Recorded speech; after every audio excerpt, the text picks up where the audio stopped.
All right, another episode here with the Brian Comstock podcast, Turning Pain into Power. I have a fabulous guest for us today, Amy Edwards.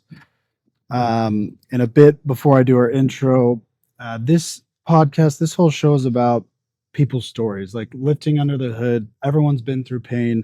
This is about how do we channel that pain, that adversity into something good. Maybe it's power, maybe it's purpose, maybe it's other cool words that start with P. And I cannot, I'm choosing not to do this alone. Like this is a big mission that we have. So I also want to shout out the Kind Power, which is a nonprofit that I'm partnered with. And we have kind of a shared vision on, trying to make the world suck a bit less. So that's a bit on the intro. So Amy Edwards who is Amy? Well, Amy is all about inspiring people at any age to live their dreams, amplify their voice, the big V we're going to come to, and become basically their best self.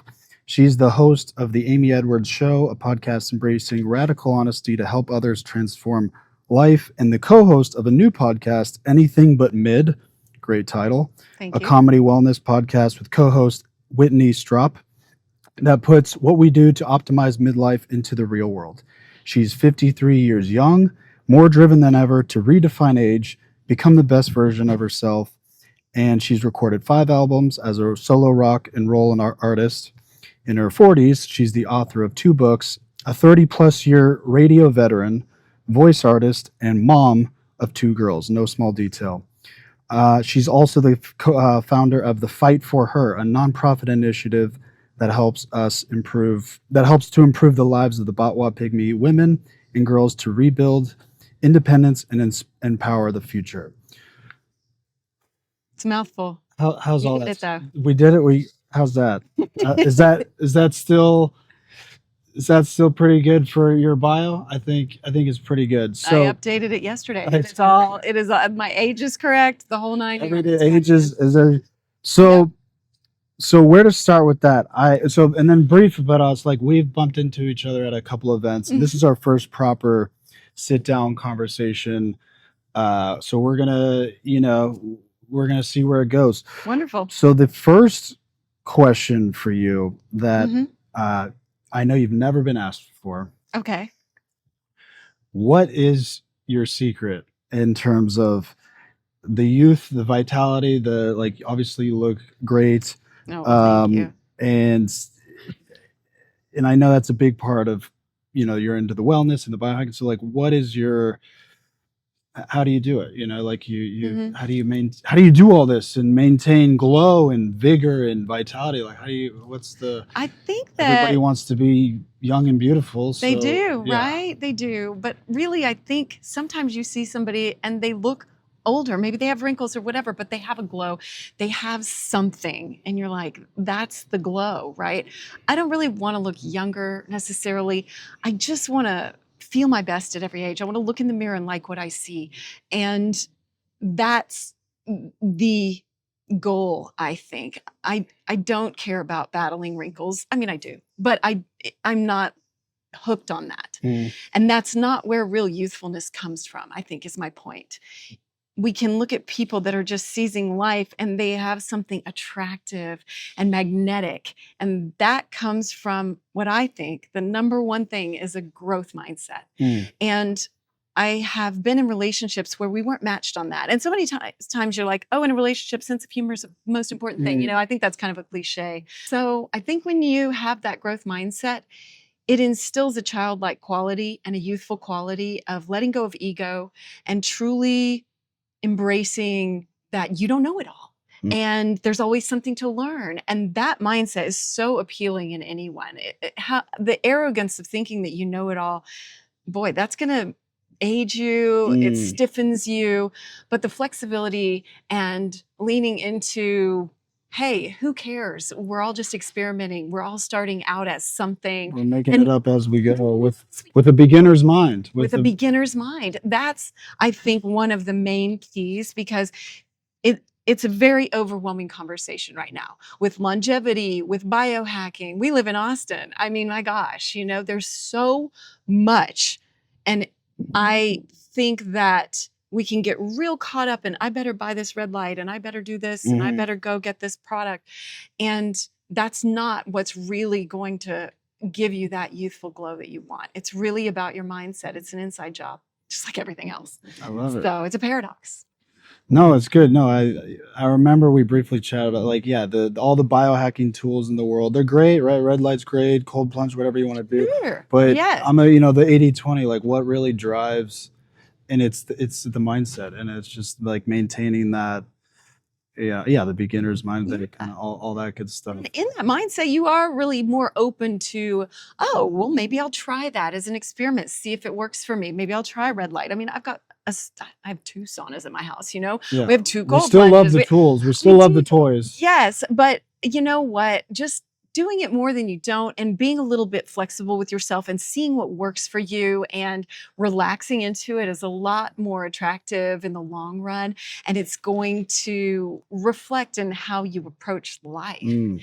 And I think that's just a magnetic quality. And that's the way I want to live my life, with that beginner mindset and just having more fun and treating things as an experiment. And by the way, I just want to say I love From Pain to Power, because that is what it's all about, right? We all go through all this pain, and how can we really turn that into something that's going to serve us? I think that's really beautiful. Thank Just wanted you. to shout that out Thank really you. quick. I appreciate that. Yeah, no.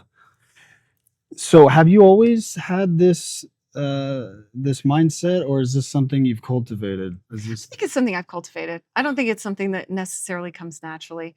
I I think that just after having 2 daughters and seeing the world and where I was born and the hand I was dealt, I was like, I really want to make the most of it. And I want to model.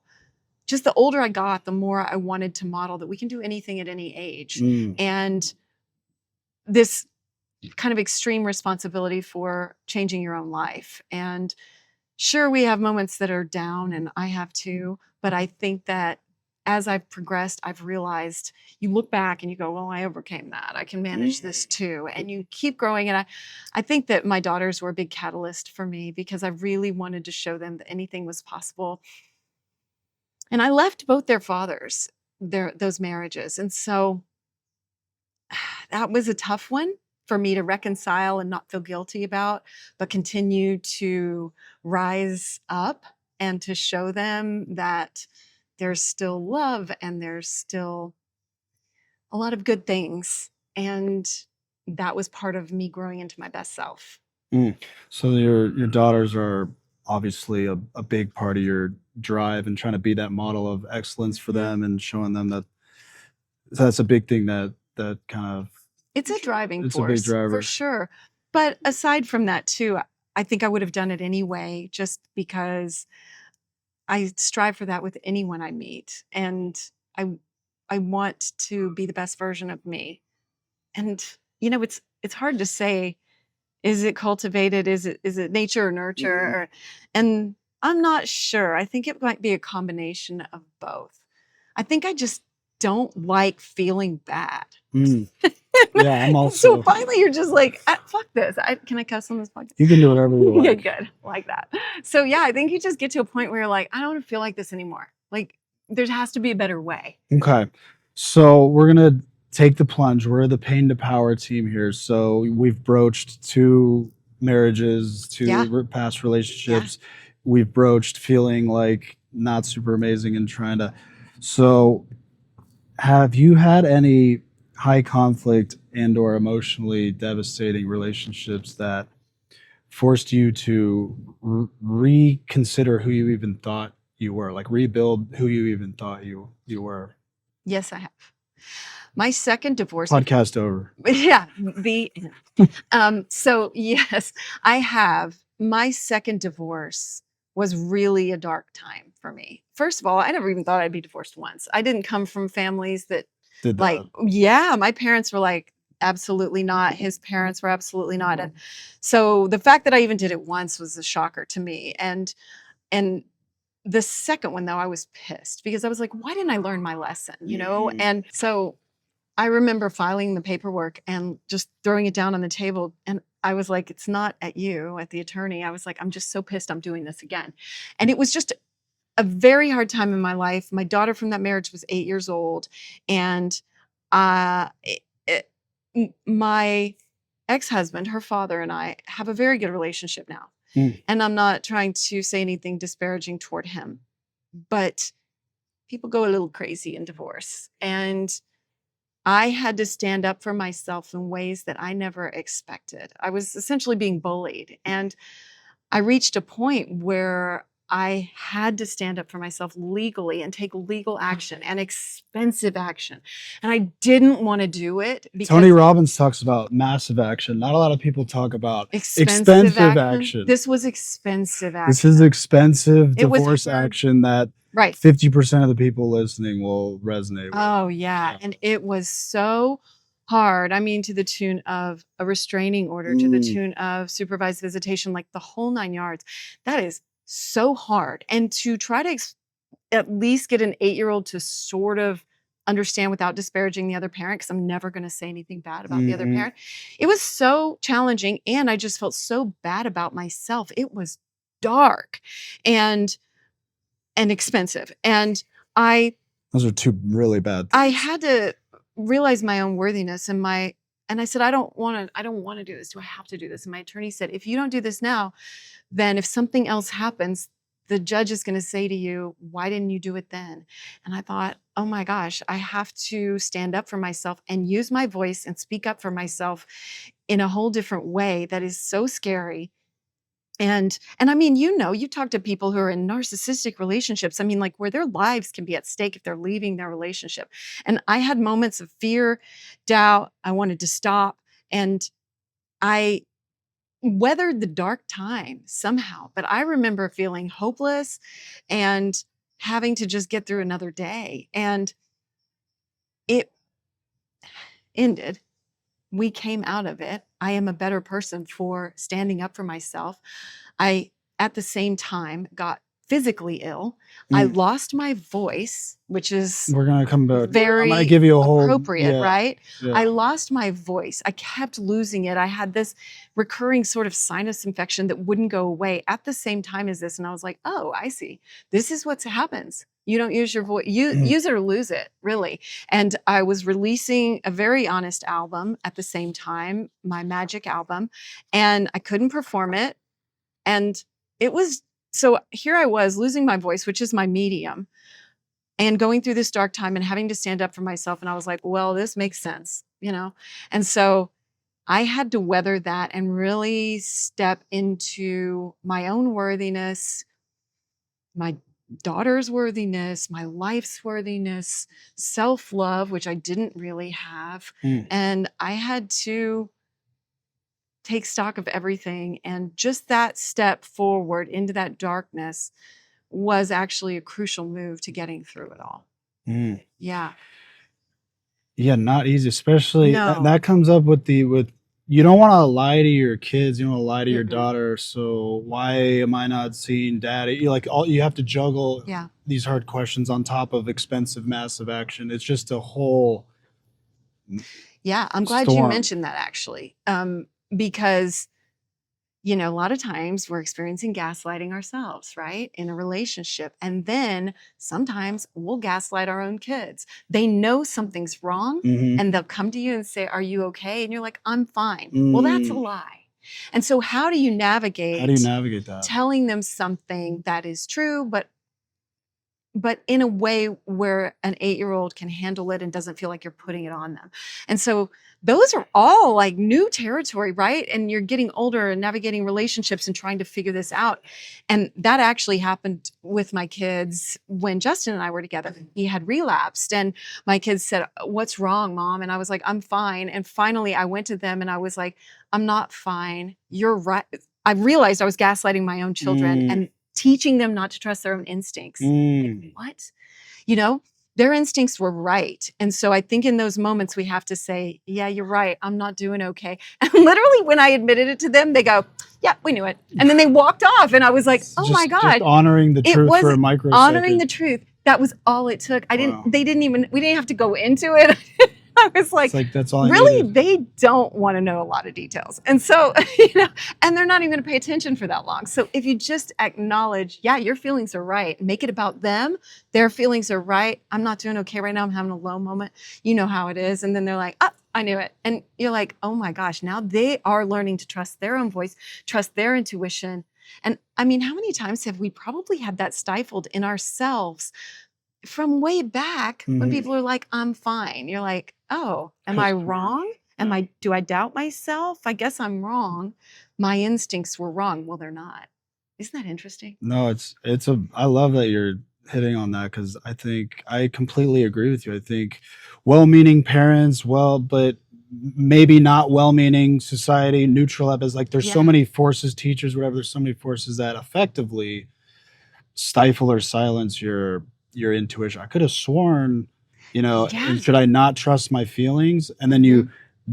if you're me, like 30 plus years later, you're like, oh, let me rebuild, let me even identify this muscle and then build it. That's beyond atrophied of like trusting your feelings, and that's how you get wrapped You're up in. so right. That's one ingredient how you can get wrapped up in a challenging relationship Mhm. is if you are on the operating system of, oh well, I feel this, but I guess if someone else says otherwise, then and like so kind of connecting.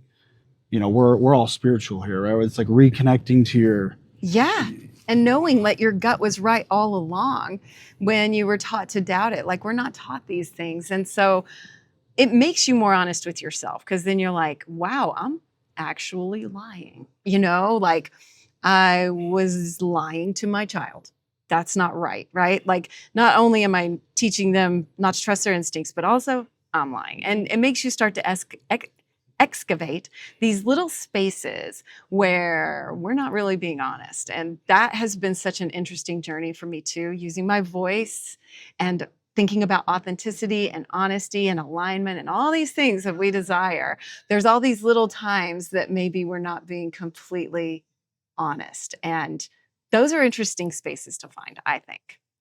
So, what would you say to someone who's been through one of these relationships and they've been effectively silenced and or manipulated and or gaslit, things like that are trauma buzzwords.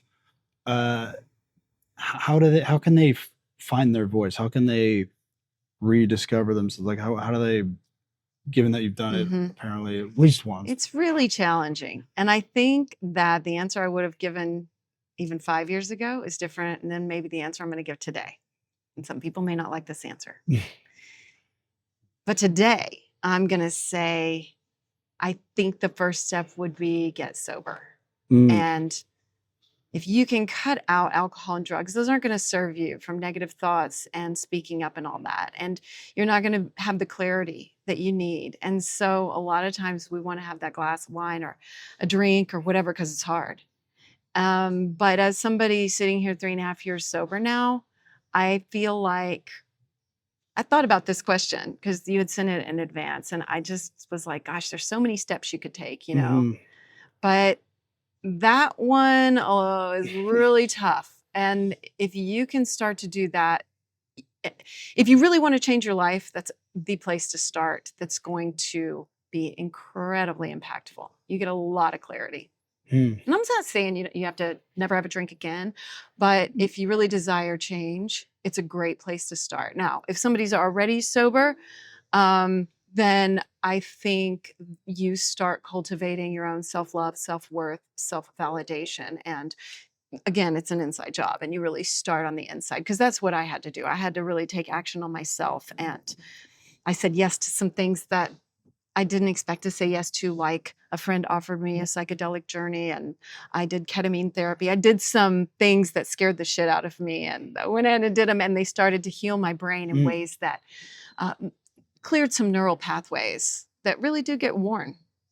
So okay, that might have hit on it in part of like, yeah, for sure. The alcohol, that stuff is like you're numbing out, which is can be challenging because you actually want to have the sensitivity that you're running away from. Like, this is painful, these emotions and stuff. So you reach for the bottle to kind of numb out, which is what a lot of people do. But there, like you said, there is space in cultivating that sensitivity with yourself of like, what's really coming up, what's really going on, and like, how do I want to respond to this? Mm-hmm. So we throw out the bottles. Then step two is, because you said it earlier, like maybe you didn't have self-love before. Like, so what's obviously a huge question. It could be like a 50,000 page ebook, but how do people cultivate, build self-love? I think get really honest with your own self-talk, because we say things to ourselves that we'd never say to anyone else ever in a million years. We're so mean to ourselves. We are so quick to offer anyone like, oh my gosh, you are loved. I love you. But do we say that to ourselves? We're not taught to. So I think there is a self-talk component that is integral and crucial at the beginning of any like taking responsibility for change in your life. And you just start speaking to yourself the way you would someone you love. Mm-hmm. And it is way outside the box and uncomfortable, especially if you do it staring at yourself in the mirror. And it's vulnerable and weird, and yet crucial. It makes such a difference. Do you do a self-love mirror practice? I've done some mirror stuff. I right now, as again, different answer 5 years ago. I love that because we're all learning. Yeah, back to the beginner's mind. It's always that's right. There's always more to learning. learn. There's always more. Ask me again in 5 years. Who knows? Yeah, you and we will. That's right here, setting it on my. How's 2030? So. Oh my God, that sounds so far off. Yeah, no. How is that 5 years away? Where I'm at right now is, I've had a recent breakthrough that I'm really excited about. I love. Ooh, I want to know. I love we're like geeking out on. We're gonna get to all the geeky fun stuff. Right now, we're still in the pain chapter, so okay. You guys gotta sit tight on that pain. Okay. Where I'm at is sort of realizing that you are not at the complete mercy of your thoughts and your feelings and whatever. Mm-hmm. Let me elaborate.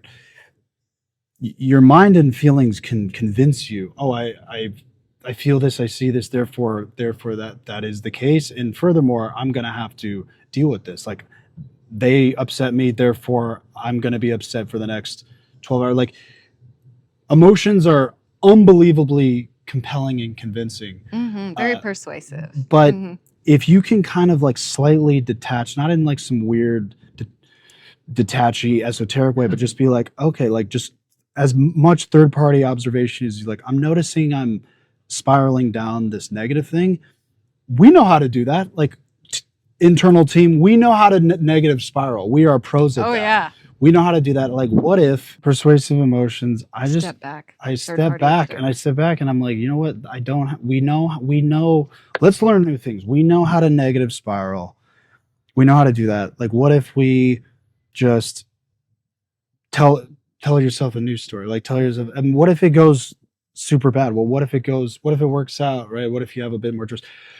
There's a million ways you can kind of micromanage it, but just even creating a little bit of that space of, it's a complete new paradigm for me to realize that you can disrupt the pattern. Like, you don't, like, you actually can control your mind. I don't know what clicked. I don't know how it happened, but like, I have a bit more control over my mind as opposed to just, this is what I feel, this is what I think, and it just, there goes the tidal wave. Right. It's like, no, you can play with it a little bit. Like, do we really want to do? So that's kind of what and with that comes back to your question around self-love of, okay, do we want to beat ourselves up and tell ourselves we're less than, or do we want to speak to ourselves the way you would speak to not even your best friend, just so. Well, I'm a big fan of like Ram Dass and Michael Singer and, people that really teach us how to do that, right? Like, step out, here's your soul. And then there's a couple voices in there, right? So there's things going on. There's a listener. There's someone talking. And so can you step outside and just sort of go like, oh, here's all these human emotions and I'm having them again, and you're the observer and you're not just beholden to these emotions, because really they're not going to all go away. This is part of the human experience that we're having. We're going to have emotions. We're going to have sadness. We're going to have grief. We're going to have anger. We're going to be pissed off over injustice. I mean, like, I have all those, but it's about not succumbing to those in a way where they take over your life, and that's all you are. You are your emotions. You're not your emotions. You're much more than that. You're a connected soul. And so that's part of the human experience. And I think that's what you're saying, right? We're able to differentiate a little bit around that. But sometimes our brains are in it. And even now, I'll have moments, sure, where I get, maybe it's hormonal or whatever it is, and I'll get in it. But I think you start to bounce back and come back around quicker. Mm-hmm. So I think that's the difference maybe of years ago. And even with you, like, you start to remember, and then you're like, oh yeah, this is just an emotion. It's just a cloud that's going over the sky. It's not the sky. And you are the sky. And so I think that's a Ram Dass teaching there. And they are just the clouds, and they're going to blow past. And the older we get, the more we're able to realize that's the case, right? It always passes, and good days are ahead, but so are some other days. And so, it's just a happiness in the human experience rather than happiness for happiness' sake. I love that. Yeah, and it was like, I'm all about giving people as much hope, but we could always use more hope. There are times when I was convinced like it's going to be bad forever. Wrong. It's like factually. Sure. I felt not, like that. Yeah. But like, I'm convinced I'm going to feel this way forever. It's going to be bad forever. And with age, one of the great things and experience is like, well, maybe not. Like, the older I get, it's like, but I know what it's like to be convinced that you're in this hellhole cesspool and you're never going to get out. And that's a scary light, a spark. You can't even see a light, a spark. So if you're there, how do you even like just claw up like even 1 foot? Like, how do you? I know it's hard. One of the phrases that I have it's always bothered me was like, oh, they ruined their life. Life is ruined. And I'm like, I mean, you're still alive. So you still have a chance. You still have a chance. I heard this speaker the other day at an event, and she said, I don't love hope because it just feels a little outside yourself. There's something about it that kind of bothers me, but she redefined hope, and it's just stuck in my mind. She said, hope is understanding that you are worthy of enduring discomfort. I was like, like, yeah, like, you are worthy of enduring discomfort. And that's what it's going to mean to get out of this hole. And so I think there's just this worthiness in there where you're like, I love myself enough to do this, and it's going to suck. Not to tamper with her magnum opus quote there, but I would say you are worthy and capable. And capable. I like it. Because you are. You are not only do you have the deservability, worthiness, great, lock that in, but you also have the capability. You will get through it. You're not just at the mercy and screwed forever. No, you're not. You can get through it, and you're being tested. And like, God or God universe wouldn't give you something that you couldn't handle. I just wish you didn't trust me so much. Yes, right. And I mean, look around. There's tons of examples we can find of people that have made it through some insane things in this world and in history. And I mean, read Viktor Frankl's Man's Search for Meaning. If you're feeling down, that'll if you think you're having a bad day. Yeah, exactly. That'll give you some perspective. Yeah, exactly. And so during that time too, I mean, you don't know what you don't know too. And so we had talked about repeating thoughts and things like that, and being beholden to your thoughts. And there is some truth to that, though. You can wear neural pathways that your thoughts just fall into. And it's called rumination, which I'm sure you know about. I didn't know what it was. And I was reading a book one day, and it said that it talked about ruminating. And I was like, that might be me. And I realized in that moment that I was a ruminator. And from the time, as long as I can remember, like I remember laying in bed in 5th grade and doing it. And the very next day, a friend invited me to a 1-year anniversary party of this ketamine clinic in town called Illuma. And she was like, oh, I just know somebody there. I'm going to go. And so I went with her, and the woman that was running the clinic and founded it, Allie Waddell, she just was shiny. She was just like glowy. And I was like, I'll have what she's having. Like, she looks amazing. Like, what is going on? And I kind of wanted to interview her for my podcast. So I was interested. And she was talking to the group that was there, and she's listing off all the things that ketamine helps with: Mhm. PTSD, depression, addiction, all these things. And then she says ruminations. And I was like, Bingo. the very next day I hear that. So I said, hey, you know what? I want to interview you, and let me try one just so I can speak more clearly and more experienced about it. And so I did it. I was super scared, and it's in an office. But the very next day after my first session, I noticed myself having new thoughts about old situations that I should have thought all along. And like, so surprising. Like, why have I never thought that before? That is a logical thought. And I thought, oh my gosh, this is interesting. And I even thought some things like, I've never liked my name, Amy. Mm. I was like, and then I don't know, like in the next few days, I think I remember doing something, and I was like, Amy, that's a nice name. And I was like, I have literally never thought that. And just things like that. And so I felt like I had been making a circle in the sand on a table, like over and over. And I felt like someone came up and just blew all the sand away. And felt like I had a clean slate to work from. And so I thought, what am I going to fill this with?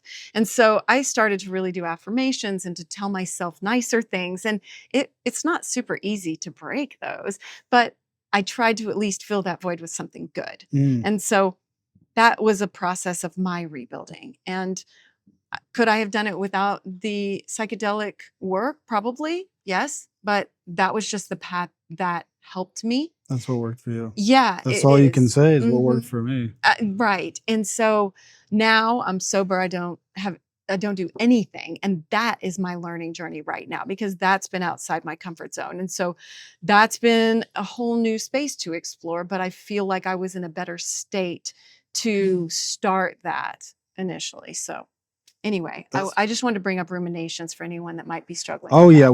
we got some ruminators in the club here. Yeah. So no, it's It was just weird that I didn't even know it was a thing. I'd Yeah. never heard it. And there was it like 46 years old, and I'm like hearing it for the first time. ruminating, perseverating on recursive thoughts. It's a Yeah. painful place to be, and that's what I meant by like that negative spiral of like Yeah. just Oh, ring, yeah. ding, ding, ding. So the other thing I want to unpack with you is the voice. Like using your voice, establish, like, just talk to me about. Very few people know, but this is like one of my pet favorite topics. Cool. I've done different vocal coaches. Like, it's been actually something that Really? I've had to work on Oh, because I would actually, let's go back. So like when you said you would lose your voice, so that is so interesting. I have thought this multiple times, is when someone is silencing your voice, the body, this is where I get sort of more spiritual, for lack of a better Mhm. word, is when someone is, if you're in a relationship where they're effectively silencing your voice, or, gaslight, whatever, it's like, I actually would start to lose, my voice would just kaput, it would just go. And wow. I'm like, it's so interesting that there's a physiological, like s- like real physical manifestation in response to something that is more emotional. Now we know, now it's a bit less woo, there's more scientific backing of like emotions connecting to physical stuff and people getting chronic this, chronic that, and it's like we're all one system, mind, body, soul.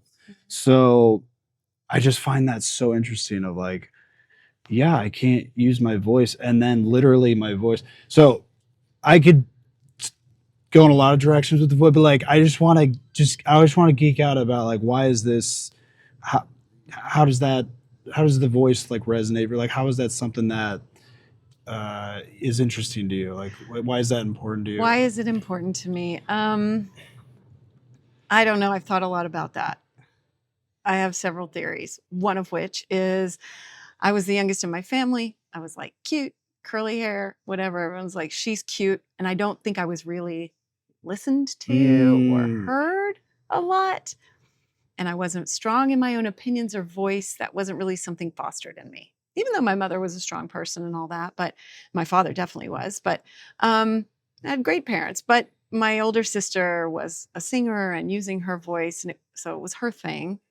And plus, I just feel like I didn't even know myself enough to speak up properly. And yet, I was very into radio. I listened to Casey Kasem's Top 40 Countdown every Sunday, right? And I wanted to go into radio as soon as one of my first jobs was at a radio station on the air. And I worked at the college radio station. Like I started doing that. I didn't major in that. I should have, but I majored in philosophy and religion. But so who knew those were all going to match up one day? And so I don't know. I just feel like I think I had this deep desire to be heard and amplified, and didn't know how to do it. So the radio just called to me. And so, I mean, that was 1990. And so I don't know, I've just had this off and on radio career and now podcasting. And then I did music, and I didn't even understand why I said yes to music and being in a band and singing on stage at 40 years old. None of it quite made sense when I was saying yes to these things. But in hindsight, I'm able to see, oh, the common thread is using my voice. I even love fashion, and that's a way of expressing. Expression, yeah. And so I owned a clothing store for a while, and that was just very interesting to me, this through line of voice and wanting to be heard. And now I understand that my purpose is to use my voice to help amplify others' voices. And I'm good at it. I've worked at it enough to be good at it. And I enjoy sitting down for a podcast. I'm not used to being on this side of it as much, but it's fun for me, and to get to connect with others. It's a way of connection. And I feel like it inspires others to use their voice, because everyone has something important to say, and even when they think they don't. And it's just a matter of getting really honest and truthful with yourself and saying it. We hold ourselves back so much. And so I want to help others bring that out. I want to amplify the voices that matter. I want to do my part with the gifts I've been given. I love that. And it's not little, but it's another, in my book, good pain to power story, pain to purpose story of you didn't have that as a kid. It was something that was a sticking point for you. You had the curls and you were the brunette and all the other, you were maybe like people saw you, but did they listen to you? Yeah, but it was just cute. You know what I mean? Yeah. Like you're kind of girl. just be the cute girl and the and yeah, these things, when you're a kid, when you're under 0 to 18, like these things stick. These things really, like, for better or worse, get in your system. And then that's a driving, I mean, the last one I did, You're so right. Yeah, the last one I did was he was not social as a kid. Now he's doing social media app. It's like you were not voicing as a kid. Now you're voicing and helping others amplify. Like, I love those stories of flipping it on its head. So that's just beautiful. I just want to reflect that to you. Like, thank you. I think that's something to be proud of. I think that's in a lot of ways, in my book, that's the best we can do, is sort of transmute and alchemize what we perceived as limitations, or what we correctly perceived as pain at the time. Yeah. And how can we turn that into something good? Yeah. And I was never that person that knew my purpose and knew what I wanted to be from a young age, and knew, like, this is my path. I mean, there are people like that, and they know what they want to do. And I am like, wow, that must feel great. And I just want to encourage anyone listening, like, if you don't know, it's okay, because I didn't know till I was in my late 40s. Like, I didn't have that even hindsight until I was mid to late 40s, and I looked back at my life and I was like, these puzzle pieces are starting to fit together. Oh, I understand. And it just takes time, and we have to give ourselves grace and space to go through it all, because I'm one of the types of people too that has to go through it. I'm an experiencer, and I have to do it in order to understand it and then be able to talk about it. So, I'm not one that can be like, read a book and then understand it. I unfortunately or fortunately have to have to live it. I'm the same way. It was Yeah. like, So I had a avatar. lot of warnings, like I would not go there. And I'm like, well, I'm going to go there. Then I realized why they told me not to go there, but I had to learn it the hard way. Me too. And it is, I mean, that might be a whole separate podcast. Let's say like learn when it you firsthand. learn it Right. firsthand, Yeah. and then still you see other people doing things. You're like, I want to help them. But they like, I try to make peace with people who are going to kind of learn it themselves. They're going to learn in their own time. For me, or not. Who knows? Don't learn. It's not up to us. All we can do is live by example, right? And that's all we can do, and speak truth. And then who knows? When we try to teach them, it's not going to work. Yeah, no. And another great point that you had is, you have to show. You have to show, don't tell. That's Show, don't tell. Exactly. And you're doing that with your vocal artist, the radio, the musician, the artist. Like you got more podcasts than I have supplements. Like you got like there's so many. I bet you have a lot. Your supplement cabinet looks like mine and Justin's. Like you're doing all these beautiful, creative, vocal, artistic expressions and that's, to me, that's another good show, don't tell. Like, how can I amplify other people's voices? Like, well, let me show you what that looks like, and not let age be any, like, you keep reinventing yourself. You're not afraid to try new things, 40s, 50s, like you keep. Yeah. I'm all for it. Try new things. And I mean, just let go of failure even being a thing. Like, just try it. You don't get hung up on failure? How do you I used to. How do you dance with that? I used to, but I redefined it for myself because it was making me unhappy. So I don't subscribe to the common definition of failure. I mean, like, no, you do things and then you learn, and maybe they didn't work out, but I don't say failed marriage, like gross. No, those were amazing marriages, and I have 2 amazing kids, one from each. Like, that's a success. And no, I just don't like that. Like, and you have so much power over your words. So what are you going to call it? You can do it. You can rebrand whatever you want. You can call things whatever you want. Use your power. I love Just it. because somebody else says it doesn't mean you have to. I'm so careful with all the things I say. I'm not going to say, oh, I failed or whatever. I'm not even going to say anybody else did. Yeah. Like, good try. Get back up. What's next? Now, who knows how what you just did is going to feed that next thing that you're going to do that you can't even fathom how it's going to feed it. And it was a crucial part of that success. Yeah. If you don't like the word hope, wait until you hear a definition you like. Like, wait until you. Or just screw it together. Who cares? Like, who cares? I mean, no, I get what you're saying. It's like there's a not laissez-faire, but there's a release. There's a release of the grip and the attachment of, it has to be this, or I think it has to be, like, what resonates. Says who? Right. Yeah. Just what makes. Says who? Really, literally. Like, who? John Paul Getty? Someone from the 1920s? I don't know. So what? He has, those people have no effect on your life. Like, choose something new. You have the power to choose. And that, to me, does relate to the voice, actually, because it relates absolutely to. Does. Because to use your voice, it's like, well, first of all, what is true for me? What do I actually want to say? And and why am I listening to outside programming from John Paul Getty? I don't even like John Paul Getty. Why am I? Fuck that guy. He was a dick, actually. He was a real dick. So you play by your own rules. You kind of, and that takes some confidence. That takes some huevos. That takes some practice, really. I think you just got to start and stay consistent. Like that, at least for me. I think that it does take some stepping up, yes, but it just takes some consistency. So start small. Don't get overwhelmed. Just notice. Get in the practice of noticing. Oh my gosh, I'm listening to Beck's "I'm a Loser" and I'm singing along with it. I don't want to do that, right? You're repeating "I'm a loser"? No, don't do that. So turn it off. Turn on a different song. There's plenty of great music now. There's whole genres that are uplifting now. Listen to Abel Hart. And just start noticing. I think that starting small is where it's at. And then you're able to get more consistent because it's a practice. It's not a one and done.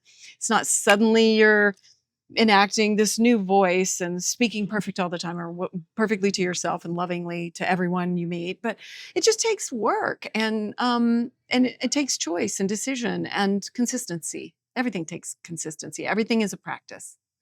I love it. So what are you you've cultivated so many good habits. What are you working Thank on? you. What are you working on these days? From not we'll do what you're working on next question, but like internally, personal growth, mindset, whatever. Internally, what are you struggling with or working on? Um, if you're speaking to yourself more kindly, you've cultivated self love, you're using your voice. Like, what, Mhm. if anything, are you still? I feel really good right now. I mean, I have been diligent enough with my practices to embody, and that's where I feel like I'm at now. But life is always going to throw challenges at you, especially if you're like, oh, I've got this down. Guess what? Life's going to be like, do you? And, throw So something true. at you. And so I think for me, it's always coming back to surrender and letting go of control. I've done a lot of Al Anon work, 12 steps. Those are very powerful. The first 3 steps are something that I continually come back to. And it's, I can't, God, source, whatever. God can, I'll let God. And so it's just this constant surrender and understanding that you're not in control even when we think we are. Mm-hmm. And so I have to release that. And I'd say right now too, it's an interesting place to be where you're working on your own happiness and you see so much in the world that's going on. But I try to come back and study some history and come back with perspective to see that bad shit's always gone on, right? And so how are you going to live? And are you going to do something for other people? And I'm really working to understand giving back and service and live a life of service and what that means. And that's been a whole new era in my life for this decade and beyond. And I'm very grateful for that. So, yeah, I would say just staying embodied and really checking myself when I need to. I still find little spots where I can be more honest and authentic. I mean, like I was returning something to Amazon that maybe I shouldn't have returned. And I'm like, is this honest? Is this dishonest? Am I clicking the right thing? Does this matter? They're a big company. I don't care about Amazon, like, so, there's little things that come up that you can just play with and have fun and ask yourself. And I do get down on myself too. I want so much for my podcast to be successful, for my new podcast to be successful. And then I have to say, what does successful even mean? Would you do this if you never had another listener? And the answer for me is yes. And so I love So it. you're already winning. So I'm already winning. Yes, You're yes. already But super we not get caught failing. up in numbers and do I have enough followers and all these things Yeah. that No, I don't don't. matter, and yet we make them matter, and so they can affect my well-being sometimes, and I have to check myself. So I have normal human emotions just like everybody else, but it's just how quickly can you recover? If Justin and I have a disagreement, which we do from time to time, how quick can we right the ship? And so it's just getting faster at your practices, at remembering and really just striving to put good out into the world and be a positive light to Be somebody. a positive light. So I love Yeah. it. So what are you positive lighting? Like what lights you up these days? What really you could talk about some you can talk about your podcast, you can talk about whatever you Mhm. want. Always you can talk about your nonprofit initiative, but like what genuinely lights you up? And does that relate to how you're being of service? It may or may Yeah. not. I love playing tennis. I don't know if that's being of service. It Yeah. just lights me up. So I want to start with like what really gets you revved up these days. Creating anything. If I am not creating, I notice that I feel a little more dull. I Mm-hmm. don't feel excited. And so as long as I'm taking care of myself, if I step into creating, even if it's cooking a meal and really feeling good and getting up and getting dressed and creating an outfit, if it's creating a podcast, I'm working on learning to start a business that's an actual product, which I've never done. And so that is exciting for me, very exciting. It's such a great idea. And so I'm starting a water bottle company where it's kind of a 1-for-1. Mm. And so I don't know. I think that I'm excited about these things, but I'm also just relaxing into the process and not rushing things and just trusting that the right thing's going to come along, which is always a little bit of a learning thing. So those are things that are lighting me up. My new podcast, Anything But Mid, I'm so excited about that. I really had a deep desire to do a podcast with a regular co-host and have that rapport, because that's what I listen to for podcasts a lot. I don't always listen to interviews, which is really what mine is and yours. And so I was just desiring that. And Whitney was sort of wrapping up a podcast she'd been working on. And I was like, she's such a perfect fit for this. And we've worked together before in this capacity. And I was just like, do you want to start a podcast? She was like, yes. And I was like, and then we do it in our, the name's not taken, the .com, the Instagram, the everything. That's and I'm such a like, good name. what? It is great, right? Because we're like, mid has come to mean something not so great. And here we are in midlife. We're going to call it that. No. And so I that is lighting me up. I am so excited about that. And I'm sure you can tell, right? The way I'm excited about it. So, just discovering new things and starting new things is always really fun. And I'm trying to savor these moments now with my kids as they're about to go off and live their own lives. And my daughter's 16. So, you know what? I'm trying to savor that and really be excited about every single chapter, because I just want people to know, like, some of your best days haven't happened yet. That is one of my main messages. Yes, good things have happened, but some of your best days are still ahead. And I'm a firm believer in that. So I'm just excited about the future. And I love love. And I'm so grateful to have found this partnership with my husband. Oh which I'm not gosh, even we used to we gotta saying. do that. Okay, so this is one people are dying to. This is like, so if you've been, for people who have been through very tumultuous relationships, I loosen the grip on the like narcissist. Like, is it a narcissistic relationship? There's many ways that I broaden the aperture of it to just say there's a good chance people have been through something that was like a high conflict, high tumultuous relationship. Is it, and then you do it again, right? And then so, Yeah. is this a pattern? Is this what I'm going to be condemned to do the rest of my life? And then you were able to find love. We love love. So that's a really magic manual people want to read. How do you go from a troubling one to really getting the winning one? Like, what? It was weird. It surprised me because I got out of that marriage and had to learn to date. And really, what does everybody say about dating? Dating sucks. It's so hard and all that. And I was like, I don't want to say those things. I don't want to live like that. Again, why am I listening to other? And if you're going to say that and you think that, don't do it. Don't do it then. And I was like, nope, I'm changing that. If I'm not enjoying it, I'm not going to do it. So I just changed it around to where it was something I really loved and enjoyed and had fun with and made new friends. And I just tried to enjoy dating, which wild idea. And so the more work, this all coincided with me doing a lot of work on myself in that dark time, coming out of that dark time. And so I was like, I don't want to feel bad and I don't want to complain about stuff. And so I kept doing the work on myself. And the more work I did on myself, the more my idea of a good relationship evolved. And I thought that I wasn't fit for service. And Aubrey Marcus runs that. And, I saw a lot of people that were doing poly relationships and all these different configurations. And I thought, maybe so. And so when Justin and I got together, I thought, maybe. But the more I got to know a man like him, the more I thought, I don't think I want that with him, maybe with someone else. And then he said, I think I want that. I want something unconventional.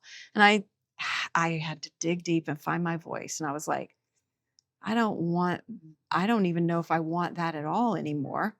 And so I told him, I don't want that with you.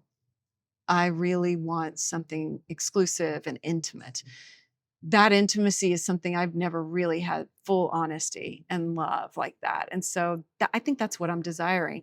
But if you want this more unconventional thing, okay, I'll keep dating other people and we can just date. And suddenly he was like, I don't know if I want that at all. And so I was really proud of Funny how myself that because we works. were kind of dating other people, and he was going to go out. He got set up on a date with somebody. She was amazing. And I was like, well, fuck. And he was like, I'm going to go. And he was staying with me at the time. I know. And he was staying with me at the time. And I had to stand up and say, like, if you're going to date other people, you can't stay with me. Like, and even that was hard. Now in hindsight, of course, like I would expect my children to do that. And but I, for some reason, was afraid of losing him, and I felt like I had to hold on. But I had to really learn to let go. And I had to learn to let go over and over and over. And he stepped up every single time. And now we have this really intimate and beautiful relationship that has totally surprised me, because I really didn't think that was even what I wanted or was right for me. But the more honest I've gotten with myself and the more I've valued myself, the more I'm able to relax into whatever happens with a relationship at all. But now I'm just committed, and so is he. And we've reached a level of co-commitment that's really, truly amazing. And we listen to each other, and it's a whole new ballgame. It's a whole new level of truth and intimacy and commitment. I had never really been committed in those other relationships, I don't think. Not like this, because I wasn't committed to myself. You have to be committed to yourself, to your own honesty, to your own self-growth and love. And once you get there, things change, things shift. I love it. Wow. Yeah, that's thank you for being open about that. That's I love being open about it. I love it. Thank you for pushing me to think about that, because well, I mean, it's a huge really it's a huge question of like, oh my God, like I had the worst relationship ever. Now I want a good one. And how do I do that? When do I get it? I want it now. I want it yesterday. I mean, my kids were not on board. They were like, really, you're thinking about getting married again? And it took till our wedding day for them to really come around. And because they saw him relapse, they saw him go to rehab, and they were very protective of me. And he had to understand and really come to grips with, this is the long game, and I'm going to show them the type of person that I am. It's not perfect, but you keep rising up higher each time. Progress isn't linear. We fall, we get back up. And now on our wedding day, like, they were really on board. They really showed up. They were there. And my youngest daughter was hard on him. And she cried after the vows, and she said, I think I've been too hard on him. And it really meant a lot. And she's just turned a corner. And it just takes really, truly living it and I really stay in the course, I guess. I genuinely, I love both your guys' stories, because he has his whole story of You should definitely have him on. And just taking relapses, addiction, like some hairy stuff. And and that's all learning that you can't control anybody or anything. And that was a big lesson for me. It's tough. It's tough. And again, like outside voices, even well-meaning ones, like your kids, your family, or whatever, like people saying, oh, well, I don't know about this, I don't like that. And again, you have to cultivate your own, what's true for you, what makes sense to you, like what you have to place your own bets. And you did. And then you found sort of. A lot of people are like, oh, you stood by him. And I'm like, I kind of didn't. I more stood by myself. And I had to learn to step back and not control it every time. And I knew what was right for me, and I just had to let him be. And every time he rose up and he got better, and he came to me and he was like, this is not who I am. It's not who I want to be. I am here for you, and I'm going to do better every time. And it took me backing off. It wasn't like, I'll help you get through this. It was the opposite. And to the outside world, it looks very different. But, and I didn't. I did once collect all his shit and kick him out, but one time. But really, once it was his home, I didn't. But I did, once he was sober, say, like, I can't keep going through this. I think my physical health is at stake. And he was like, you're not going through this again. I'm not putting you through this again. And he gave me the space to heal, and he gave me the space to be really honest when something came up, and I could voice it to him, and he could say, like, I'm going to a meeting, and what do you need right now? And like, it was amazing. And I was so surprised, and I was like, okay, like, this feels good. And that is the type of person I want, because we're not perfect. I want someone who really rises up every time. How do you know to, how do you decide that in terms of giving someone a second chance, third chance, whatever, multiple chances? I know he'll like, did you just believe that he'll turn a corner and you had faith, or like, how did you kind of decide to go this way and give it a second chance, even though some people would maybe say that's not advisable, but Yeah. ultimately you're going to make your own decisions and place your own bets? Like, how did you, was that something, was that It's a faith hard. thing? Was that an intuition thing? Was that I a, went to Al-Anon a lot, but also I studied the disease of addiction, because it is a disease. And I think I didn't have that understanding. So back to, well, we wrapped up that. We wrapped up that. Yes. Like, releasing control has been an overarching theme in my life. Just like you can't control whether the thing's recording or if it's going to blow over. Like, right? Yeah. We are living, breathing, releasing control. So, and you were just telling me, so what you're working on now, the comedy Comedy wellness wellness, yeah. comedy wellness talks about not just hair loss, not just ashwagandha. We just talk about any topic that's going on in midlife that we need to delve into and get a real world perspective on it. Because you can listen to all the interviews on it and everything like that, but we need to talk about how it's affecting us today, right now, in real life. And Whitney is a comedian, and she's done a ton of stand-up, and she's just a dream. So I love her so much. And plus, she's into all things wellness. You know, she's got her fucking Blueprint subscription and Oh yeah, the Blueprint subscription. Man, I don't know what she's doing with that. So yeah. So anyway, we're constantly experimenting and trying new things to talk about it. And you still got your Amy Edwards podcast. Amy Edwards so show. You're got dual tracking it. I am. And I have a studio in my home, and I just love it. I really enjoy talking to all sorts of people about all different topics and seeing what we can take away that suits us in the moment and makes our lives just a little bit better. So I love it. Always improving, beginner mindset. And you also have the Fight for Her. Do you want to speak to that I at all? do. Yeah. I do. I'm glad you mentioned that, because we got so many things. I want to make sure we get all your Mhm. big, cool initiatives and stuff. Yeah. Yes. So that's our women's initiative underneath Fight for the Forgotten, which is the nonprofit that my husband, Justin Wren, founded 15 years ago.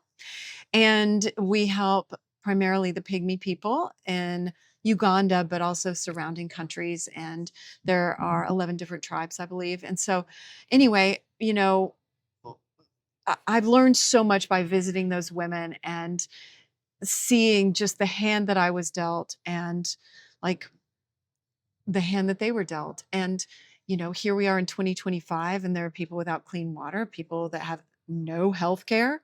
Would we accept that for a minute? I mean, yes, we have healthcare problems in this country, but really, you can get to CVS, you can get medicine for your child or yourself or your loved one. And so the fact that that exists in this day and age is unacceptable. And so we're working to change that, giving women health care with Fight for Her. Girls are getting education. Now they have clean water, so they have free time. They don't have to go fetch water for hours out of the day, and they're able to, oh, here comes somebody. Hi.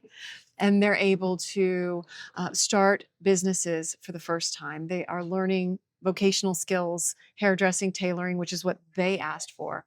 And they're able to make their own money now. I mean, it's so exciting, things that we take for granted and that we're able to at least help provide to somebody else. So yeah. Well, I just want to thank you for everything. Thank you for sharing your story. Thank you for everything you're doing. I love, keep using your voice. Not that you need my permission, which is sort of embedded with the whole story of keep registering what makes sense to you, like what phrases. I love that you fixate on the word, even in this conversation. No, I wouldn't say it that way. I just love the conscientiousness and the thought you put into what makes sense for you and how you want to show up. And so thank you. Thank you. And I love that you shared, check out our podcast, check out everything you're up to. But yeah, anything else that I really wanted to geek out about your relationships, the mindset, what you're up to, using your voice. anything you feel like we need a little bit of I guess I just wanted to address and leave everybody with one last thing. And that was, if you're thinking that it's too late for you or you're too old, I just want to remind everyone that it's never too late. Take it from someone who picked up an electric guitar at like 40 years old and released albums in my 40s, right? Like, I play a little game that I call like a 10-year game. And like, think about yourself 10 years ago and what a hot bitch you were then, like, what about if you advance 10 years and think about where you are now and just play with the perspective a little bit. And you'll come to realize that when you're 85, 50 is going to sound real young and like you have so much time ahead of you. So don't get into the fallacy that it's too late, because it's never too late. There's always time. Amy Edwards, thank you so much. Thank Appreciate you, it. Brian. It We'll was have a to do joy. this again. Thank you. Yes. Thank you.